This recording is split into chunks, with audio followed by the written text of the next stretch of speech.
اکثر زما د دوستان چې پی ټی آی والے ملګری دي زه دوی ته یو درخواست کوم بهشکه دا خو یو سوچ دی ته د پی ټی آی سره ملګری انسان ته چرته په غلطه رواني د دې ادب د وجه نه به الله رب ذوالجلال تا غیبانه تا ورلار الله رب ذوالجلال له تاسو زمون بچي حافظان عالمان کی خدا خواري محنت غواړي چې کوم سړی په خپل د علماو قدر کوي نو واوري الی والو د دې سړی په ژوند کې به الله د په بچو کې علما پیدا کوي او کم سړی چې په علماو پسې کنځلي کوي دا سړی به د دنیا نه زنه وایم مجدد فرمای اشرف علي تانوی رحمه الله چې دا سړی په خبر کې خودي شي نو پرشتي به د دې سړی مخ د قبلین نن وقاته طرف ته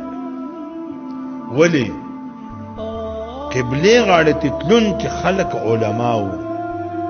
تاول په علماو پسې کنځي او زه اکثر زما د دوستان چې پی ټی آی والے ملګری دي زه دوی ته یو درخواست کوم بهشکه دا خو یو سوچ دی ته د پی ټی آی سره ملګری زه ستا په سوچ تا نه مجبور کوم چې خامخا زه چې څه کوم خو زه د یو درخواست کوم کو استاد پارٹی ہر سوک چے دے وزیر اعظم سے لے کر نوکر تک ہر سوک چے دے چاغه دی کنزل کئی خیر دی هغه دی خو چې ستا جواب باو پس کنزل اوس کو ته وای پلانې سړی خو دکا پړه سړی دی ول چې دې پس کوي هغه دې پس کوي خیر دی ته پس ته کم اس کم دا وای چې را کو هر سدي د علماء سره زما سیاسی اختلاف دی علاقائی اختلاف میں دی خدا سره عالم دی بس زه د سر مخالفت نو دا یو وجه ده چې کو چرته کیته په دې خپل لار کې په سیاست کې په معاشره کې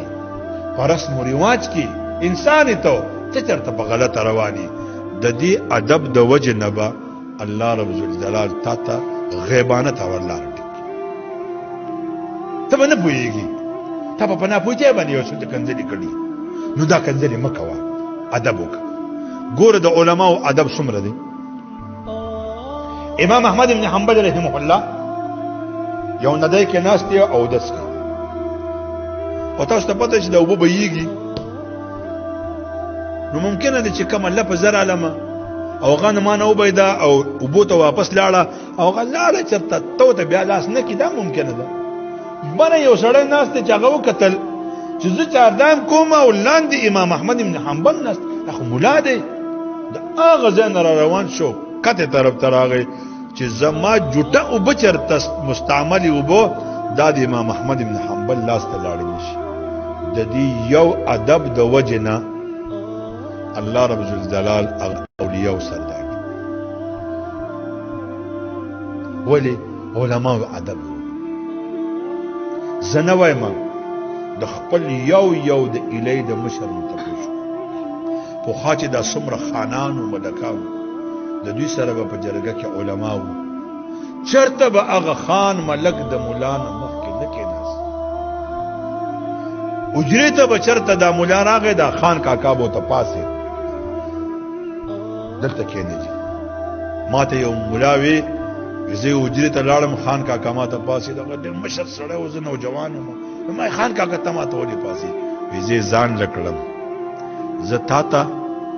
د سپینې ګیرې د وجه نه پاسم چې زه سپین ګیرې ماته کو سره زه تا ته د علم د وجه نه پاسم او زه یو تعلیم ورکول غواړم د خپل بچو کلیوالو ته چې ګوره خان کاکا د کلی مشر د سپین ګیرې دی هغه دی مولوی صاحب ته پاسه بر سره کېنو سبب زم دی مولوی صاحب ته پاسه بر سره کېنو چې دا زما دی بچو ته د تربیت ملو میری قسمت جگانے کو خدا